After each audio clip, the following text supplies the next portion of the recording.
After a few days' further conference with this ancient friend, he brought me an account of the first 6 years' income of my plantation, signed by my partner and the merchant trustees, being always delivered in goods, that is, tobacco in roll and sugar in chests, besides rum, molasses, etc., which is the consequence of a sugar work, and I found by this account that every year the income considerably increased; but, as above, the disbursements being large, the sum at first was small. However, the old man let me see that he was debtor to me 470 moidores of gold, besides 60 chests of sugar and 15 double rolls of tobacco, which were lost in his ship, he having been shipwrecked coming home to Lisbon about 11 years after my having the place. The good man then began to complain about his misfortunes, and how he had been obliged to make use of my money to recover his losses, and buy him a share in a new ship. "However, my old friend," says he, "you shall not want a supply in your necessity, and as soon as my son returns, you shall be fully satisfied." Upon this he pulls out an old pouch, and gives me 160 Portugal moidores in gold, and giving the writings of his title to the ship, which his son was gone to the Brazils in, of which he was quarter part owner, and his son another, he puts them both into my hands for security of the rest. I was too much moved with the honesty and kindness of the poor man to be able to bear this; and remembering what he had done for me, how he had taken me up at sea, and how generously he had used me on all occasions, and particularly how sincere a friend he was now to me, I could hardly refrain weeping at what he had said to me. Therefore I asked him if his circumstances admitted him to spare so much money at that time, and if it would not straiten him. He told me he could not say but it might straiten him a little; but, however, it was my money, and I might want it more than he.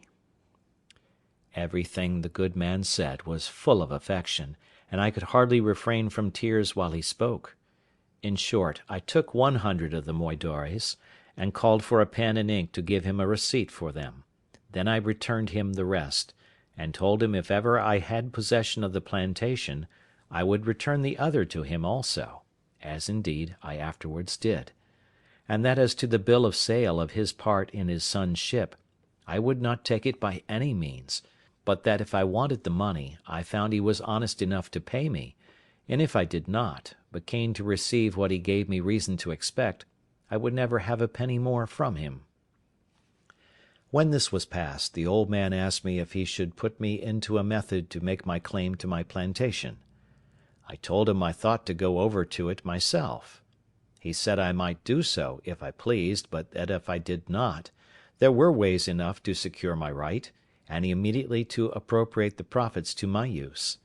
and as there were ships in the river of Lisbon just ready to go away to Brazil, he made me enter my name in a public register, with his affidavit,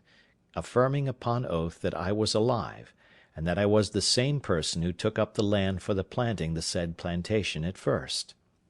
This being regularly attested by a notary, and a procuration affixed, he directed me to send it, with a letter of his writing, to a merchant of his acquaintance at the place, and then proposed my staying with him till an account came of the return. Never was anything more honourable than the proceedings upon this procuration, for in less than 7 months I received a large packet from the survivors of my trustees, the merchants, for whose account I went to sea, in which were the following particular letters and papers enclosed. First, there was the account current of the produce of my farm or plantation, from the year when their fathers had balanced with my old Portugal captain, being for 6 years. The balance appeared to be 1,174 moidores in my favour. Secondly, there was the account of 4 years more, while they kept the effects in their hands, before the government claimed the administration, as being the effects of a person not to be found, which they called civil death; and the balance of this, the value of the plantation increasing, amounted to 19,446 cruzados, being about 3,240 moidores. Thirdly, there was the prior of St. Augustine's account, who had received the profits for above 14 years, but not being able to account for what was disposed of by the hospital, very honestly declared he had 872 moidores not distributed, which he acknowledged to my account. As to the king's part, that refunded nothing. There was a letter of my partner's, congratulating me very affectionately upon my being alive, giving me an account how the estate was improved, and what it produced a year, with the particulars of the number of squares, or acres, that it contained, how planted, how many slaves there were upon it, and making 22 crosses for blessings, told me he had said so many Ave Marias to thank the Blessed Virgin that I was alive, inviting me very passionately to come over and take possession of my own, and in the meantime to give him orders to whom he should deliver my effects if I did not come myself, concluding with a hearty tender of his friendship and that of his family, and sent me as a present 7 fine leopard skins, which he had, it seems, received from Africa, by some other ship than he had sent thither, and which, it seems, had made a better voyage than I. He sent me also 5 chests of excellent sweetmeats, and 100 pieces of gold uncoined, not quite so large as moidores. By the same fleet my 2 merchant trustees shipped me 1,200 chests of sugar, 800 rolls of tobacco, and the rest of the whole account in gold. I might well say now, indeed, that the latter end of Job was better than the beginning.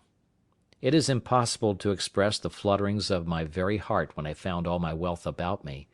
for as the Brazil ships come all in fleets, the same ships which brought my letters brought my goods, and the effects were safe in the river before the letters came to my hand. In a word, I turned pale and grew sick, and, had not the old man run and fetched me a cordial, I believe the sudden surprise of joy had overset nature, and I had died upon the spot. Nay, after that, I continued very ill, and was so some hours, till a physician being sent for, and something of the real cause of my illness being known, he ordered me to be let blood, after which I had relief, and grew well; but I verily believe, if I had not been eased by a vent given in that manner to the spirits, I should have died.